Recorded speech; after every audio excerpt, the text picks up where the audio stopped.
কখনো বিদ্যালয়ের gate, railway station, আবার কখনো মসজিদের এলইডিতে ভেসে উঠছে আওয়ামী লীগ আবার ফিরবে, সেটাও আবার ভয়ঙ্কর রূপে। যা নিয়ে দেশ জুড়ে শুরু হয়েছে ব্যাপক আলোচনা সমালোচনা। কিন্তু সত্যি কি দেশের রাজনীতিতে কামব্যাক করতে পারবে আওয়ামী লীগ? পারলেও কিভাবে? বিস্তারিত থাকছে আরিফ হাসানের প্রতিবেদনে।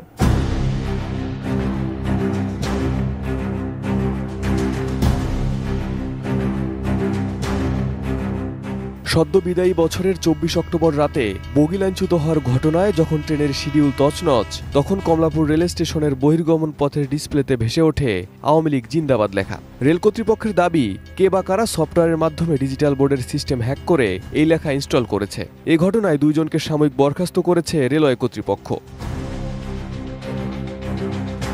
একই ঘটনা খুলনা রেলওয়ে স্টেশনেও। গত ১৪ ডিসেম্বর খুলনা রেল স্টেশনের মূল ফটকের সামনে ডিজিটাল ব্যানারে ভেসে ওঠে ছাত্রলীগ ভয়ঙ্কর রূপে ফিরবে, জয় বাংলা, জয় বঙ্গবন্ধু, শেখ হাসিনা আবার আসবে। পরে স্থানীয়দের মাধ্যমে খবর পেয়ে বৈষম্য বিরোধী ছাত্র আন্দোলন এবং স্থানীয় বিএনপি নেতাকর্মীরা রেল স্টেশনে বিক্ষোভ করেন। খবর পেয়ে ঘটনাস্থলে এসে পুলিশ জিজ্ঞাসাবাদ করে রেল স্টেশন থেকে একজনকে আটক করে।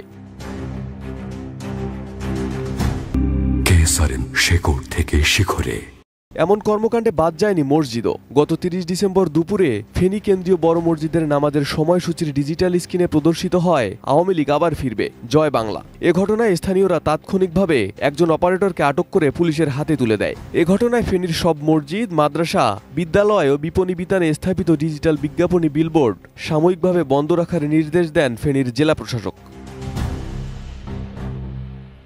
এবার এমন ঘটনা ঘটল চুয়াডাঙ্গার একটি প্রাথমিক বিদ্যালয়ের ডিজিটাল স্ক্রিনে। নতুন বছরের শুরুর দিনে জীবননগর উপজেলার একটি সরকারি প্রাথমিক বিদ্যালয়ের মূল ফটকের ডিজিটাল সাইনবোর্ডের স্ক্রিনে ভেসে ওঠে আওয়ামী লীগ আবার ভয়ঙ্কর রূপে ফিরবে। এসব ঘটনায় স্থানীয়দের মধ্যে চরম উত্তেজনা বিরাজ করছে। স্থানীয়রা এসব ঘটনাকে হুমকি হিসেবে দেখছেন।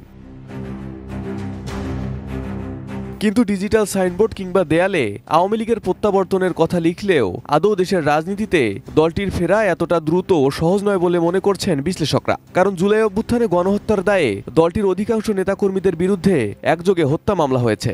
আর এই হত্যা মামলার বিচার না হওয়া পর্যন্ত আওয়ামী লীগের রাজনীতিতে ফেরার কোনো সুযোগ নেই বলে জানিয়েছেন বৈষম্য বিরোধী আন্দোলনের অন্যতম সমন্বয়ক ও তথ্য উপদেষ্টা নাহিদ ইসলাম।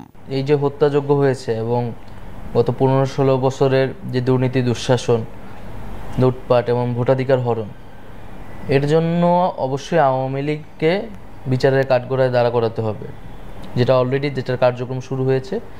কারণ আওয়ামী লীগ দল হিসেবে এবং তাদের নেতাকর্মীরা ব্যক্তিগত জায়গা থেকেও এই সকল অপকর্মের সাথে জড়িত ছিলেন এবং এই গণহত্যার প্রধানতম তারা নির্দেশদাতা ছিলেন।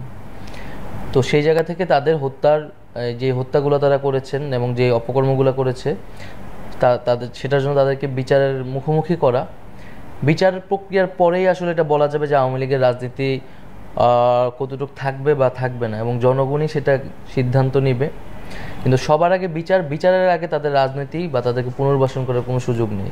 জুলাইয়ের তীব্র আন্দোলনের মুখে গত ৫ আগস্ট দেশ ছেড়ে ভারতে আশ্রয় নিয়েছেন ক্ষমতাচ্যুত শেখ হাসিনা। এরপর একযোগে গা ঢাকা দিয়েছেন দলটির অধিকাংশ নেতাকর্মীরা। কিছু নেতাকর্মী গ্রেপ্তার হলেও বেশিরভাগই রয়েছেন এখনো আত্মগোপনে। বাংলাদেশের রাজনৈতিক ইতিহাসে কোনো দলের নেতাকর্মীদের একযোগে গা ঢাকা দেওয়ার ঘটনা এবারই প্রথম। Arif Hasan, ATN news.